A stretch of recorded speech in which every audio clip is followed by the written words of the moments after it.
This national news edition originates from VK1WIA and is rebroadcast throughout Australia and around the world under a common licence published on the WIA website. This WIA National News Service is copyright to the Wireless Institute of Australia, and rebroadcast is authorised only under the provisions of that common licence. WIA Director and Company Secretary Peter Cleave, VK8ZZ. From Australia, this is the Wireless Institute of Australia with the weekly news service. This broadcast is in text, audio and video and is accessed on wia.org.au. It is the WIA National News Service. Worldwide SDR radio telescope network to monitor the sky. Immediate past president of Alara, Michelle VK2WIA. Equatorial Guinea temporarily suspends all amateur radio licences. And Editor-in-Chief of Amateur Radio Magazine, Roger Harrison, VK2ZRH. But wait, there's more, much, much more, in this edition of news from the Wireless Institute of Australia for week commencing Sunday, September 28, 2025, and I'm Editor Graham, VK4BB. This is VK1WIA. All points of contacts from today's news stories are to be found in print when you read the web editions www.wia.org.au. Chapter 1. This is Editor-in-Chief of Amateur Radio Magazine, Roger Harrison, VK2ZRH, with more about Issue 5, now on its way by post and to the shelves of selected newsagents throughout Australia. Further from last week's outlining of various articles, we have something for those with dreams of getting aboard the Digital Express. Dave Abel, VK1DJA, details how to go about building digital communications systems on screen in software. No soldering required. Dave's article on homebrewing digital with GNU Radio takes you on a DIY path into software-defined radio, SDR, technologies and techniques. The term GNU Radio refers to a software toolkit for signal processing that is used in software-defined radios, SDR, providing free, non-proprietary software to build radio systems. The article comes complete with an acronym converter so that you don't get lost among the DSPs and GUIs essential to the topic. As Dave says, digital signal processing is a versatile and powerful addition to a homebrewer's skills. Under the umbrella of your WIA Working For You, Publications Committee member Bruce Kendall, VK3WL, has a commendably short article on why a claim that a deal between the ACMA, Department of Defence and WIA denied us the 5 MHz band is bunkum. And to ensure that the entire amateur radio community has access to this information that debunks the disinformation on 5 megs in VK, we've posted it to the Amateur Radio Magazine Issue 5 webpage for download. That means it will be there in perpetuity. For enthusiasts of the shortwave bands, we have a solar cycle update that considers the key questions of these exciting times. Are we there yet? And did we miss it? Meanwhile, beyond the pleasure and pain of the HF bands, VHF, UHF and microwave band enthusiasts have been out on hilltops and verandas spending mad winter days, making and breaking distance records. The word I just used, MAD, is an acronym for Microwave Activity Day. Not a field day, but a day to get out on the hilltops and test the equipment and see what you can do. With spring in full swing, with glorious summer to follow, it's contesting season. Trent Sampson, VK4TS, has advice on the perfect radio fix for the time-poor amateur. Get into contesting. It offers something unique in amateur radio, a chance to condense weeks of operating into a single weekend. For those of us who struggle to find an hour here or there, says Trent, contesting delivers the ultimate radio fix on hyperdrive. In an article possibly yet to come, I suspect Trent will explain the fun to be had with speed soldering and marathon construction methods. Can hardly wait. Hold on, there's more. the Alara column, below 25. Over to you, West News, the regular WIA DX Awards tables, and so on. This issue of AR Magazine is brought to you by the numbers 5 and 9 and the letter B. More guts, less gab, no bunkum. Serving hams across Australia since 1933. Proudly produced and printed in Australia. I'm Roger Harrison, VK2ZRH, for VK1WIA News. Australiana. Alara this year has celebrated 50 years, and you can relive lots of the year's celebrations next year right in your own home shack. Michelle joins us with news of their 2026 calendar.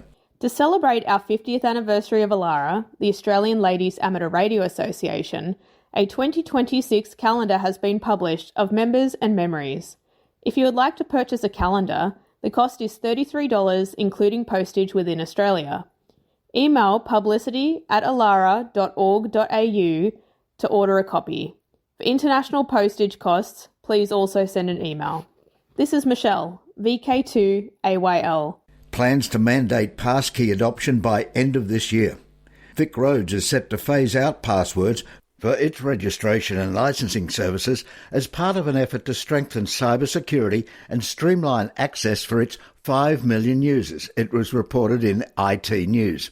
Passkeys are way faster and provide a high volume success rate. And most importantly, passkeys saved a lot of costs, as they are much cheaper in terms of operational costs compared to SMS one-time passwords in large-scale applications and organisations like Vic Roads. A highly specialised drone research fleet is providing the opportunity for Australian researchers to fast-track a range of projects, from solving daily traffic snarls to targeting, monitoring and protection of coral reefs. The University of Queensland Drones Collaborative Research Platform offers both aircraft and significant piloting and technical expertise to assist with corporate, government and academic projects. The expanding fleet of about 30 drones is managed by a team at UQ's Sustainable Minerals Institute, with custom models built in UQ labs, including the heavy lift Earth drone. About the size of a single mattress, it features 8 rotors and can drop and retrieve sensors used for geoscience research using a retractable arm with applications including remote water sampling and ground scanning. Chapter 2. From here, there and everywhere, you've tuned to the Wireless Institute of Australia's National News Service. We are VK1WIA. Now with international news, Jason, VK2LAW. Hello. First up to Equatorial Guinea. The government of Equatorial Guinea temporarily has suspended all amateur radio licences. This decision follows the revelation of a case involving a foreign amateur radio operator who gained access to sensitive areas with unauthorised equipment. The authorities are committed to establishing a new regulatory framework that guarantees effective control over the use of telecommunications frequencies and equipment, in accordance with national security requirements. The information was first reported on the 10th of September. I'd like to think most of us have seen or are aware of those massive radomes used by the Bureau of Meteorology. Imagine one almost destroyed by Mother Nature. That's what's happened in New Zealand, where following a massive lightning strike that hit Westland Rain radar near Hokitika, the radar has sustained significant damage and repairs will be complex. The radar is to remain offline for an extended period. How could a lightning strike cause this? A 156,000 amp lightning strike. The New Zealand national average is around 29 kiloamps, so that's about 5 times more powerful than a typical Bolt 4NZ. That's enough energy to power an average home for over 2 years. A lightning strike can heat the air it passes through to about 30,000 degrees Celsius. This is about 5 times hotter than the surface of the sun, unleashing a blinding flash, deafening thunder, and a shockwave strong enough to destroy the radome. Moisture in nearby structures likely vaporised instantly, leading to explosive damage. Needless to say, this kind of strike can fry electronics and overwhelm even robust grounding systems. And that weather that struck our radar took the full hit. ARRL has launched a grassroots campaign throughout the USA aimed at securing the passage of federal legislation that would grant amateur radio operators the same rights to install antennas on their property as those enjoyed by users of TV antennas, wireless internet and flagpoles. The campaign follows the reintroduction of the Amateur Radio Emergency Preparedness Act in February 2025. The bipartisan bills are designed to prevent restrictive homeowners association HOA rules that currently prohibit or severely limit the installation of amateur radio antennas, even when such antennas are hidden in trees, placed in attics, mounted on vehicles, or look like flagpoles. This legislation is about restoring equal rights to licensed amateur radio operators, said ARRL President Rick Roderick. Well, you may not work them, but you may hear them. Once again, Italian radio amateurs have been authorised to use the 40 MHz band until the end of the year. They're permitted to operate from 40.660 MHz to 40.700 MHz with a maximum power of 10 watts. The Italian regulator has given permission until the 31st of December also for 70.1, 70.2 and 70.3 MHz. Radio Communication Foundation trustee Andy Webster, Golf 7 Uniform Hotel November, will be at this year's RSGB convention to deliver a fascinating lecture on using radio technology to engage and inspire non-radio amateurs. In particular, he'll look at this within STEM, science, technology, engineering and math education settings, using the subject to connect with young people. Matthew Phillips, Golf 6 Whiskey Papa Juliet, will also be at the convention, where he will be discussing the use of low-power software-defined radio to rejuvenate medium and shortwave broadcasting. AM radio for every vehicle bill advances. We brought you this story, over 2 years ago. Help save AM radio in your car. And it would seem like the wheels of the US Congress indeed turn slowly. However, this issue has not died, and it appears to be closer to passage in Washington. More than 2/3 of the US House of Representatives have now signed on to co-sponsor a bill seeking to block automakers from removing AM radio from new vehicles. A move supporters say is essential for public safety and emergency communications. As of mid-September, the measure has attracted 296 co-sponsors in the House, easily surpassing the 2/3 threshold, with members from both parties lining up behind it. In the Senate, a companion bill has secured 61 co-sponsors, also demonstrating bipartisan support and giving the proposal strong momentum in both chambers. The push to preserve AM radio has also become a symbolic debate over technology, tradition and safety. Lawmakers say the issue resonates with constituents who may not listen to AM daily, but want it available when disaster strikes. Rural representatives have been especially vocal, pointing out that their districts rely heavily on AM signals that cut through terrain where cell service is unreliable. For WIA National News in Sydney, I'm Jason, VK2LAW. Chapter 3. We are VK1WIA. Now, operational news with VK4FUQ. Felix. Hello there. Alara Contest 2025. Winners are grinners. Stacey, VK2SJC with 476 is the top scoring Australian YL and receives this year's trophy. Alicia, VK2FASH, just 6 points behind, is the runner-up to top score YL. With 292 is Linda, VK7QP, the top score of a VK7 member, and then Dina, VK6DEE, with 234 is the top score YL using a GoLink, and also a top score for a VK6 LR member.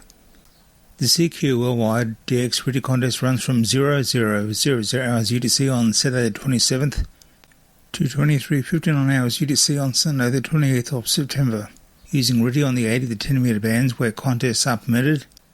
The exchange is Signal Port and CQ Zone. Oceania DX OCDX Contest. The OCDX Contest is Oceania's only international style contest, where contacts with stations all over the globe are able to participate. and the phone section is next weekend, 4 and 5 October, with the CW the weekend after, 11-12 October.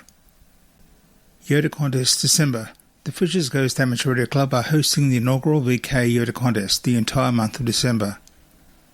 Then just 3 days from the end of what we call the VK Yoda Contest comes round 3 of the Yoda Contest, organised by the IAA Region 1 Youth Working Group, in cooperation with the Hungarian Amateur Radio Society. December 29. A great way to gain extra points for the VK Contest organised by Fisher's Ghost AR Club. WRTC announced HQ site in England. Organisers of next year's World Radio Sport Team Championship have announced the location of the event's headquarters as being the market town of St Neots in Cambridge. Organisers have identified 3 hotels close to the event where activities will take place from the 8th through to the 14th of July. WRTC2026.org/. Now the Dex window to the world. Special event called VI8 POL is on air until tomorrow, the 29th of September, celebrating the annual National Police Week in Australia. QSL is via VK5 PAS. More information on VI8 POL can be found on qrz.com. 1, 2, 3, 4. Every second counts at WWV. WW0 WV. The WWV Amateur Radio Club will host special event stations using the call sign WW0 WWV to celebrate the 106th anniversary of WWV. The event is timed to last 96 hours from 0 hours UTC October 2 through 59 hours October 5, 2025. Suggested frequencies are the decimal 4/8, 7048 MHz CW, 7.248 MHz SSB, for example. For a good time, call 555-4-WWV. Celebrating the 68th anniversary of Malaysia's independence, 31 August 1957, members of Terengganu DX, West Malaysia, are active as 9M1957M until Tuesday, September 30. They are operating SSB, CW and FT8 on 8 of the 10 metres. Angola. A team of Spanish and Portuguese operators will be active as D2A from near Luanda, Angola, between 17 and 28 October. The activities to celebrate the 50th anniversary of the independence of Angola. That call, D2A. For WIA National News, I'm Felix, VK4FUQ Inningham. Media Watch, Texas Radio Shortwave. For shortwave band listeners, Texas Radio Shortwave will be active during October with a couple of special channels. Frequencies used will be 6160 kHz and 3975 kHz. Now, mainly for European audiences, but worth trying to log them here from VK, these will be transmitted from Germany using either 1 kilowatt into a cross dipole or 10,000 watts into a vertical antenna. Specific times and further information can be found at the Texas Radio Shortwave Facebook page. Chapter 4. From here, there and everywhere, you've tuned to the Wireless Institute of Australia's National News Service. We are VK1WIA. Now, special interest group news with Bruce, VK3FFF. And a very good day to you. Worldwide Special Interest Groups, Astronomy and Wireless Weather. Worldwide SDR Telescope Network to monitor the sky. The WOW at Home project, inspired by the famous WOW signal detected in 1977, is advancing its effort to establish a global network of small, software-defined radio SDR telescopes dedicated to searching for transient astrophysical events and potential techno-signatures. Testing of hardware and software continues, though progress has been slowed by the shortage of low-noise amplifiers, LNAs, a key component expected back in stock soon. Project organisers note that the original WOW signal was strong enough to have been detected by a modest home telescope, underscoring the scientific value of a distributed approach. A worldwide network of small radio telescopes offers distinct advantages compared to professional observatories. These low-cost systems can operate autonomously around the clock, providing continuous sky monitoring that large instruments cannot sustain. The prototype WOW at Home telescope is a meridian-style system modelled after the Big Ear telescope used in the Ohio State SETI project. With a fixed elevation and a wide 25-degree beam, the telescope surveys a full 360-degree strip of sky each day as the Earth rotates. Over time, multiple passes yield full sky coverage. Worldwide Special Interest Groups Final Frontier. Nigeria calling. This was no scam call, but a call to the ISS via Belgium and South Africa that originated in Nigeria. In a landmark moment for Nigeria's space sector, students from 20 schools in the Federal Capital Territory, Abuja, had a once-in-a-lifetime interaction with astronaut Zena Cardman aboard the International Space Station. The National Space Research and Development Agency, in its strides to position the country among global players in the space sector, connected via amateur radio on the International Space Station, ARIS, to give the students a lifetime experience. The program was moderated in Belgium through the manned ground station ZS6JON in South Africa. The event marks Nigeria's entry into direct human contact with space exploration and represents more than symbolism. It's a milestone for science education, technological advancement, and empowering young people to dream bigger. Open letter from AMSAT SM highlights need for full duplex handheld radio. The AMSAT SM group in Sweden has issued an open letter to several major amateur radio manufacturers calling for the development of a new handheld transceiver with true full duplex capability. The initiative, led by Lars Thunberg, SM0TGU, highlights the strong demand within the satellite operating community for modern equipment that supports simultaneous transmit and receive on different bands without descents. The letter was sent to a dozen manufacturers including ICOM, Kenwood, Yaesu, Baofeng and Anytone. These companies represent both long-established Japanese firms and newer Chinese brands that have introduced a wide variety of handhelds in recent years. While today's radios often feature APRS, GPS, Bluetooth and USB-C charging, none currently provide the full duplex FM capability needed for effective satellite operation. AMSAT SM emphasised that full duplex operation is vital for amateur satellite use, allowing operators to hear their own downlink while transmitting. This feature was present in older, now discontinued models such as the Kenwood THD72, but is missing from all currently produced handhelds. The group argued that satellite operators would be willing to pay a premium for this capability, and that manufacturers could capture a unique market by stepping into this, dare we say it, space. Worldwide Special Interest Groups IOTA, Islands on the Air, a new IOTA, AS178.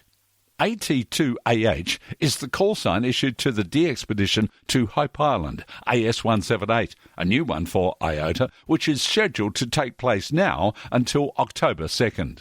And OC reminders, OC002, Christmas Island, VK9QO, October 3rd to 7th, OC047, H44MS, Malaita Island, in the Solomons until November the 25th, then a small break, followed by more activity next year from January 25th to April 10th. OC054, Wallis Island, FW5K, 20th of October to 7th of November, and OC066, TX9XG, Rangiroa Atoll, April 1st to 8th, 2026. Worldwide Special Interest Groups, Alan, VK2COD, with news relating to Iota. Thank you, Bruce. Our Australian Army Cadet drone racing team is scoring big in the UK. Cadets CUO Reese, Sub-20, James CUO, Zach, Shutter Speed, Melvane, and Captain AAC James Griffith left Sydney on 12th September for London to participate in the Military International Drone Racing Tournament, or MIDRT 2025. After landing at 5 a.m. in the UK, the team spent the day fighting jet lag with a trip to the historic university town of Oxford. The team then continued their travels to the Royal Military Academy Sandhurst, where the tournament is being held.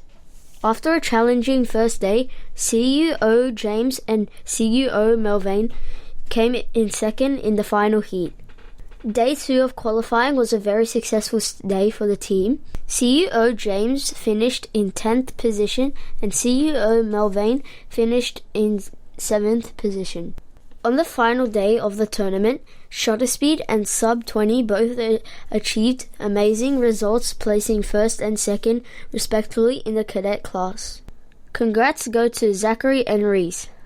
During the tournament, they took the opportunity to share their experience with members of the Allied militaries, including the UK, the US and Philippines. Being great ambassadors for Australia that they are, the two CUOs also took an opportunity to introduce the British Army cadets to the fast-paced world of drone racing, all set against the historic backdrop of the Royal Military Academy Sandhurst. For many of the British cadets, this was their very first time flying racing drones, and their enthusiasm was sky high. Congrats and well done goes to Zachary and Rose. For WIA National News, I'm Alan, VK2COD in Sydney. Thanks, Alan. Worldwide Special Interest Groups Rescue Radio. When wildfires in the US tore through parts of Altadena and the Palisades in January, many amateur radio operators lost more than their homes. They also lost the equipment that kept them connected during power and phone outages, and pieces of a hobby that brought them community. Now, the San Fernando Valley Amateur Radio Club, W6SD, is stepping in to help those hams rebuild their stations. Richard Franke, president of W6SD, said, "We're probably the oldest amateur radio club in Southern California," and said, "We're 70-plus years old." The goal with this drive is to identify licensed amateur radio operators in Altadena and the Palisades who have lost equipment and match them with radios and antennas that can get them back on the air. Franke noted that even a simple wire antenna can be built with modest materials, but radios are harder to replace. That is where the club's lending and donation program comes in. I'm Bruce, VK3FFF from sunny Bendigo. Who listens to radio? This is Ron, VK3AFW. This is Graham, VK4CEG from the Brisbane Amateur Radio Club. This is Nathan, VK5DAD. Hi all. Hello everyone, this is Maria, VK5MAZ.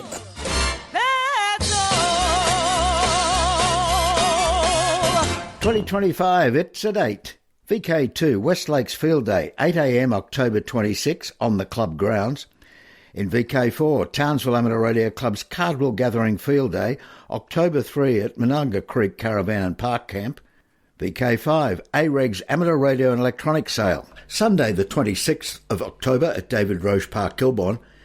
The VKFF National Get-Together happens October 24-27 in Canberra. QTech 2025, a two-day conference, Saturday the 1st and Sunday the 2nd of November, Kedron Wavell RSL in Brisbane. Gold Coast Amateur Radio Society's 2025 Hamfest, November 9. VK7, Mayina Hamfest, Saturday, November 15, 10 a.m. In VK3, Rosebud Radio Fest, Eastbourne Primary School at Rosebud, November 16. The Picton Hamfest in VK2, November 23, the Picton Showground, 8 a.m. In VK8, the Darwin Amateur Radio Club's Christmas Party, 6:30 p.m, December 3. And December 7, WIA Affiliated Club's Briefing Webinar. Now till next we meet, I am Graham, I am VK4BB. Walk softly. From Australia, this has been the Wireless Institute of Australia with the weekly news service. This broadcast is in text, audio and video and is accessed on wia.org.au. Courtesy of Bevan, VK5BD's ATV and YouTube channel, this has been WIA National News. We're back now, live and local, and your voice, your callbacks. And don't forget, tick like.